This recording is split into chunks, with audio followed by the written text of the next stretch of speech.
নমস্কার বন্ধুরা, রিমির ডায়েরিতে আপনাদের স্বাগত জানাই। আশা করি সবাই ভালো আছেন। আমিও চলে এসেছি একটা নতুন ব্লগ নিয়ে। কিছুদিন আগে গুড ফ্রাইডে, ইস্টার পালিত হয়েছে। সেই নিয়ে চলুন আপনাদের সাথে কিছু কথা শেয়ার করি।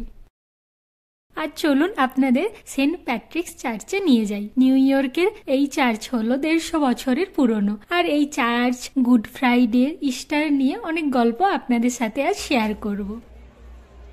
আমরা এখন 5th অ্যাভিনিউর ওপর দাঁড়িয়ে আছি। চার্চটাও 5th অ্যাভিনিউর ওপরেই, তাই এই 5th অ্যাভিনিউটা পুরোটা কিছুক্ষণের জন্য ব্লক করে দেওয়া হয়েছে, কয়েক ঘন্টার জন্যে। আর প্রচুর লোকজন যেহেতু এসেছে, গুগল থেকেই টাইমটা দেখে এসেছিলাম, তো 10টা থেকে ওই প্যারেডটা শুরু হবে। প্যারেডটার নাম হচ্ছে ইস্টার প্যারেড বা বনেট প্যারেড। বনেট মানে হচ্ছে টুপি, তো এটা টুপির এক ধরনের শোভাযাত্রা শুরু হবে। এমনিতে শুরু হয়ে গেছে কিছুটা, আমরাও দেরি করে ফেলেছি, প্রায় 11:15 এখন বাজতে যায়। এই যে এখানে দেখছেন প্রচুর মানুষজনের ভিড়, বিভিন্নজন বিভিন্ন ধরনের টুপি পরে এসেছে, তাছাড়াও বিভিন্ন ধরনের পোশাকে নিজেরা সেজে গুজে এসেছেন। এখানে সবাই মিলে এভাবেই সেজে গুজে আসে আর সবাই মিলে আনন্দ করে। প্রতি বছরের মতো এবছরও নিউ ইয়র্কের এই 150 বছরের পুরনো সেন্ট প্যাট্রিক চার্চেও এই বনেট ফেস্টিভ্যাল শুরু হয়েছে। চলুন চারিপাশটা ভালো করে ঘুরে দেখি।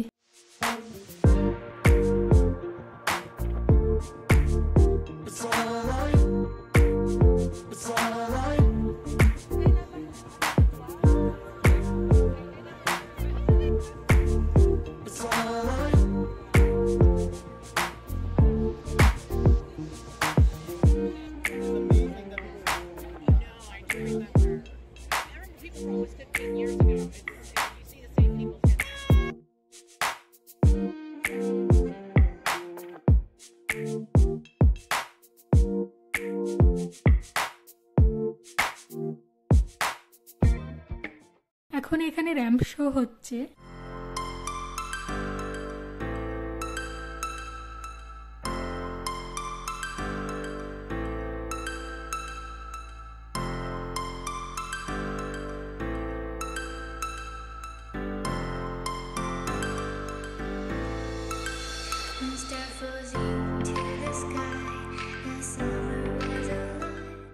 যেটার জন্য এত কিছু, সেই চার্চের ভেতর থেকে ঘুরে আসি।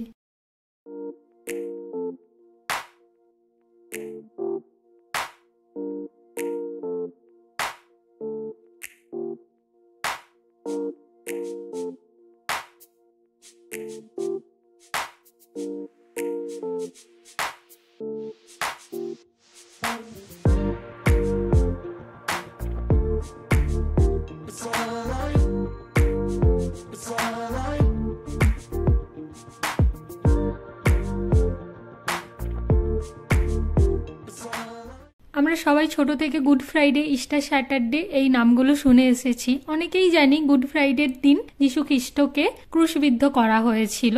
এই ক্রুশবিদ্ধ করার ঠিক 3 দিন পর উনি আবার পুনর্জীবন লাভ করেছিলেন, আর সেটাই ইস্টার হিসেবে পালন করা হয়। ইস্টার কথার অর্থ হলো পুনর্জীবন। প্রিয় যিশুর ফিরে আসার খুশিতে সবাই খুব আনন্দিত হয়ে ওঠে এবং এই দিনটা ইস্টার হিসেবে পালন করে। এই দিনে মানুষেরা রং বেরঙের বিভিন্ন ধরনের জামা কাপড় পরিধান করে নিজেকে সুন্দর করে সাজিয়ে ফেস্টিভ্যাল সেলিব্রেট করে। আর এই ধরনের ফেস্টিভ্যালে মাথা ঢেকে রাখার একটা কালচার ছিলই, তাই বিভিন্ন ধরনের টুপিও পরিধান করেন। সেই থেকে এই দিনটা টুপির উৎসব বা বনেট ফেস্টিভ্যাল নামে পরিচিতি পায়।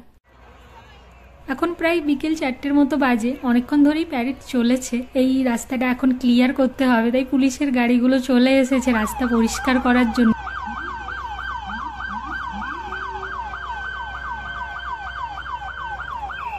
এই ছিল আমার আজকের ব্লগ। যদি ভালো লাগে লাইক করবেন আর সাবস্ক্রাইব করে রাখবেন চ্যানেলটা নতুন নতুন ভিডিও পাওয়ার জন্য। দেখা হচ্ছে আমার নেক্সট ব্লগে। এখনের মতো বাই বাই।